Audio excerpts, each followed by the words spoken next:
Et imaginez dans l'espace comment ça, c'était vraiment difficile parce que même la lumière du jour est trompeur. Le soleil se lève et se couche 16 fois par jour quand on est en orbite.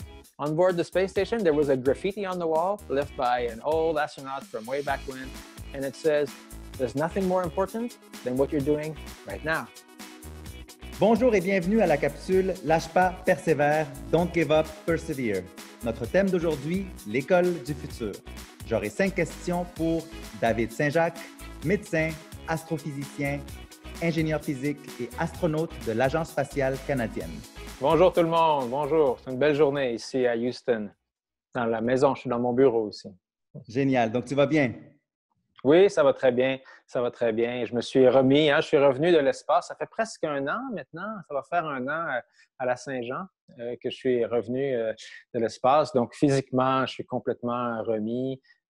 Psychologiquement aussi, je suis complètement redevenu une personne, un terrien, si on veut. David, parlons de toi. Tu as étudié en France, en Hongrie, au Royaume-Uni, au Canada. Ta carrière t'a mené non seulement dans l'espace, mais également à travers le monde, notamment au Guatemala, d'où je viens d'ailleurs, au Japon et en Russie. You also worked as a medical doctor in the Inuit community of Puvurnituk in Nunavik in northern Quebec. My first question, what did you learn during your time in Nunavik? That was a beautiful time of my life, very formative years. So the story is when I was going through medical school, like every medical student, you wonder what you're going to do and which branch of medicine. And I decided to become a general practitioner, a family doctor. I wanted to travel, discover different cultures at the same time because I always had this travel bug. As you said, I had the luck to be a student in many, many different countries. So I know what it is to be a foreigner in a different nation and to learn new languages. And it's just it's such a wealth to discover different cultures. So I wanted to do that as a physician. And then I realized there's so many different cultures inside Canada that we don't know when we live in the South, as they say, up in Nunavik, when we live in big cities. And so I decided to go work as a family doctor in Nunavik. And I worked in Puvurnituk, a little bit in Saluit, in Inukjuak, and also in Umiak. So several of those little communities on the Hudson's Bay.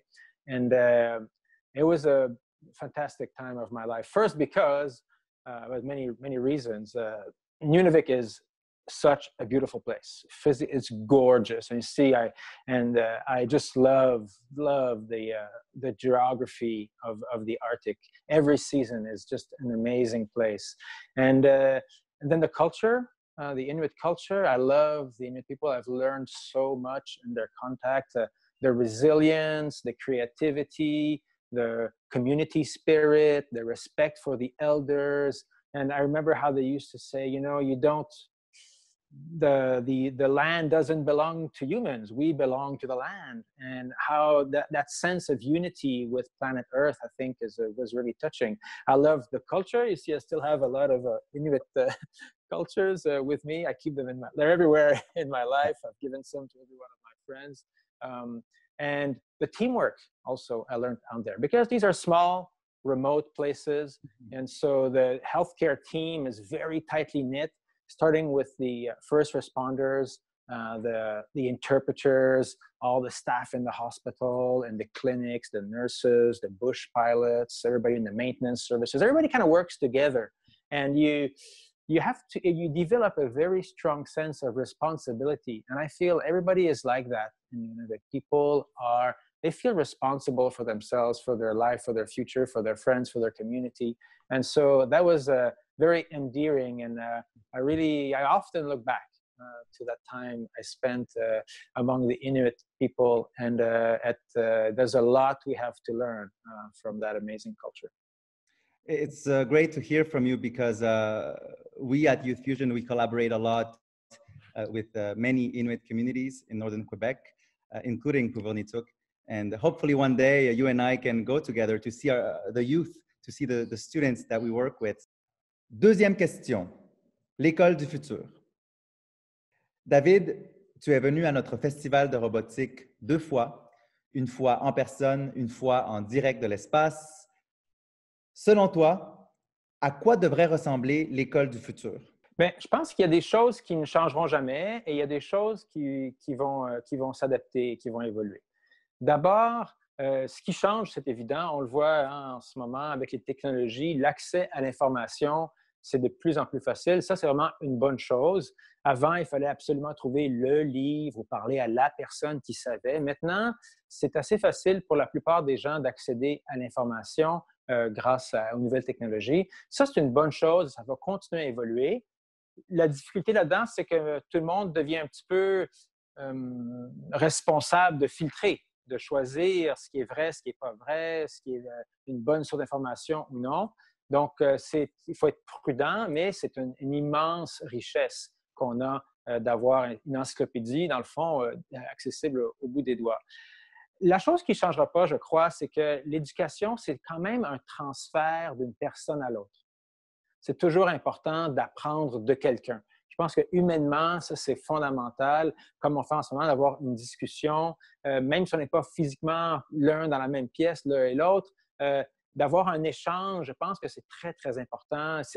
L'éducation, c'est deux cerveaux qui se parlent. Des fois, c'est indirectement à travers un livre ou indirectement à travers un site web ou indirectement, mais ça reste un échange entre un maître et un élève. Et ça, je pense que ça ne changera jamais, cette notion-là. Même dans le métier d'astronaute, qui est un métier très, très high-tech, reste qu'on apprend ça des vieux astronautes qui enseignent aux jeunes astronautes. C'est comme ça que ça marche, même un métier comme ça. Donc ça, je pense que ça va toujours rester, cette notion-là de transfert d'informations d'une personne expérimentée à une personne moins expérimentée, mais avec des nouveaux outils et une meilleure accessibilité à l'information. Après ça, bien, il y a le côté pratique. Ça aussi, ça va toujours rester. Hein. Il y a toujours une grande richesse à pas juste être dans la théorie, pas juste dans les livres, mais le voir dans la réalité, un peu comme avec le festival de robotique, hein, où on applique tellement de notions différentes de sciences, technologies, de sciences pratiques, de bricolage à fabriquer une machine comme ça. Ça, je pense que ça va toujours rester, l'importance de rester ancré dans le réel. Parce que ultimement, c'est à ça que ça sert, l'éducation, ça sert à vivre dans la vraie vie. Donc, là, un mélange de choses qui ne changeront pas et des choses qui vont continuer à évoluer. Troisième question. Tes projets. Quels sont tes projets d'avenir et peux-tu nous parler des projets qui t'allument en ce moment? En ce moment, je suis revenu de l'espace avec une conscience un peu agrandie de l'importance de contribuer à améliorer notre environnement, à mieux respecter notre planète d'un côté. Et puis après ça, l'autre côté, c'est de continuer à mieux collaborer entre les nations. Parce que c'est surtout ça l'expérience spatiale pour moi que ça a été. Cette vision de notre planète vue de l'espace, c'est incroyable à quel point on se rend compte à quel point elle est belle et fragile et à quel point elle est unique, à quel point c'est un miracle qu'on ait cette oasis qui permet de rester en vie dans un environnement complètement mortel de l'espace. Donc ça m'a convaincu, si j'avais besoin d'être convaincu, que c'est la question la plus importante. Puis je pense que les jeunes de la nouvelle génération sont aussi convaincus que c'est fondamentalement important, là, les questions environnementales.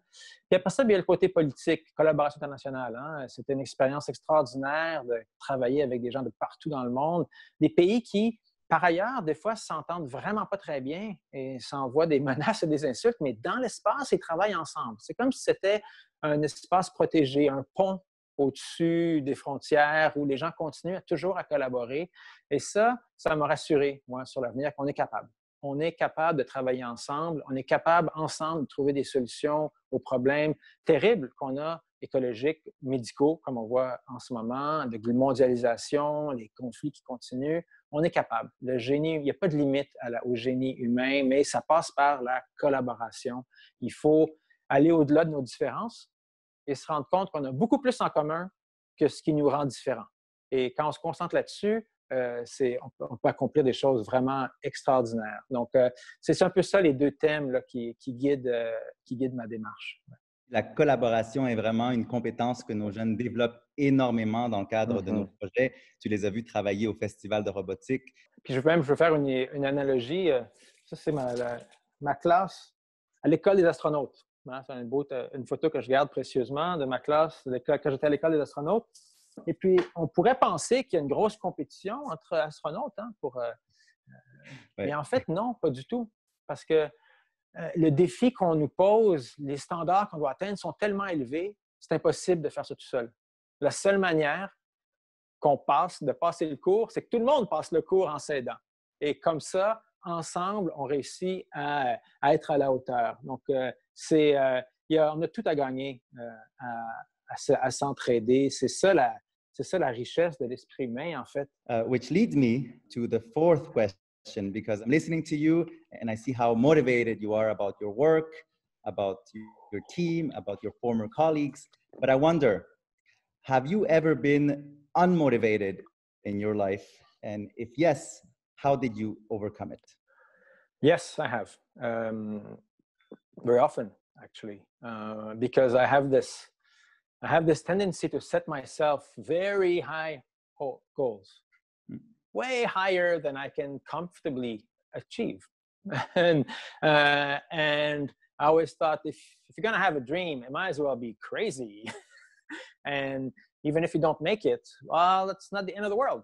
The point of a dream is that it gives you a direction. It's not that you shouldn't be obsessed about succeeding and achieving your dream, but you have to every day try your best towards that goal. And it's like the North Star. You'll never get there, but it will show you the way, though. And that's the power of a dream. So in my life, so often I've embarked on projects that I was just too crazy, too big, no way. And I do it. There's two ways I think that can help you regain your motivation. First, the big picture. Take a deep breath and remind yourself why you're doing this. What was the reflection? What was the point? What was the big reason? What was the dream?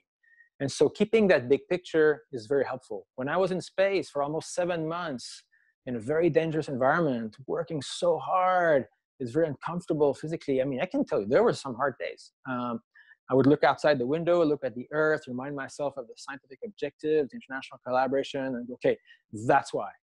That kind of gives you courage to remember what is it that's bigger than you that you're a part of.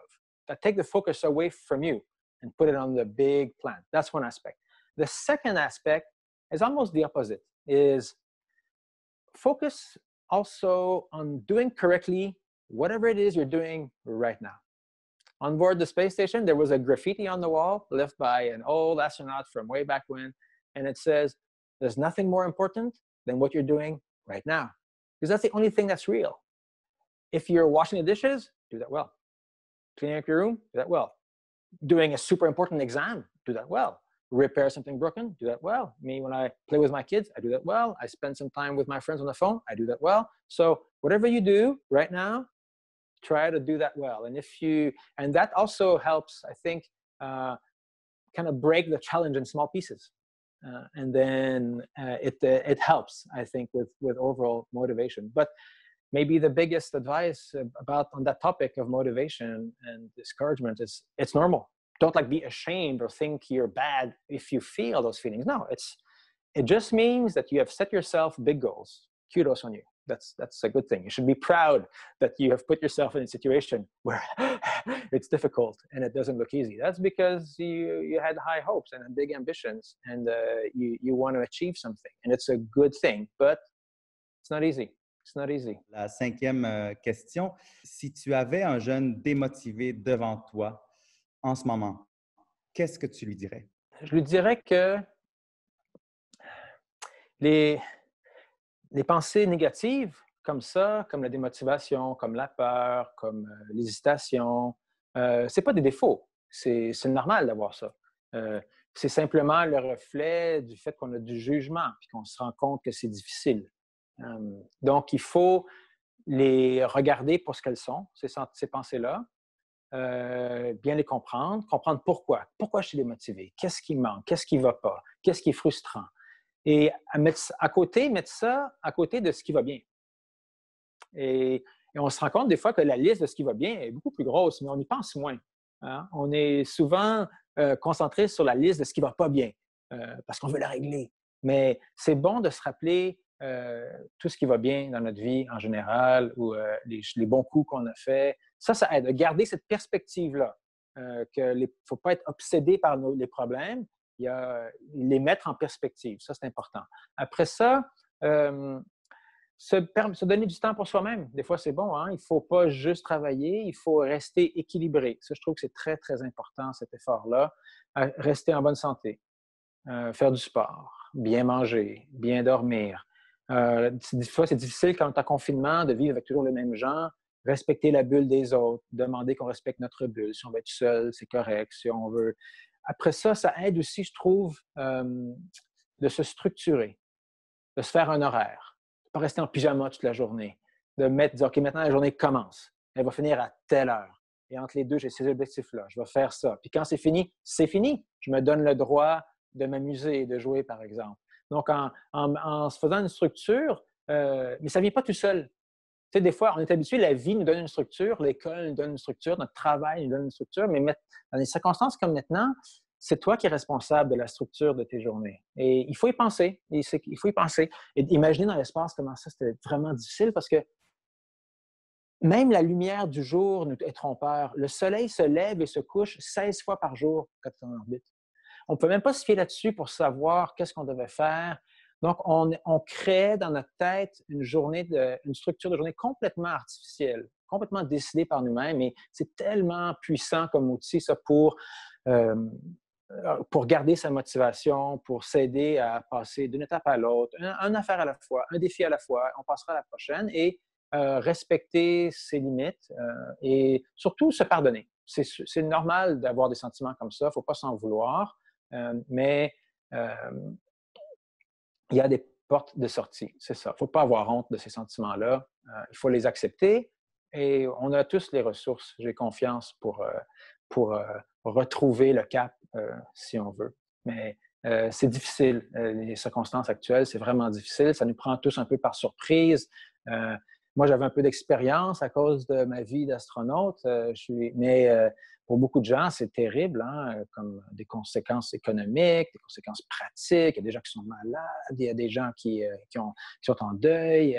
Puis on est pris ensemble. Des fois, il y a des conflits. Et ça, il faut faire très attention, très prudent à ça. Il ne faut pas laisser les conflits exploser. Il faut s'occuper des émotions des autres, penser aux autres et en retour, les autres pensent à nous. Ça aussi, c'est une autre manière de ne pas se sentir seul devant l'inconnu. Sache que nous avons hâte de te revoir au Festival de robotique. Certainement. Merci beaucoup de l'invitation. Tout le monde, je vous souhaite passer une bonne journée, une bonne semaine, un bon été.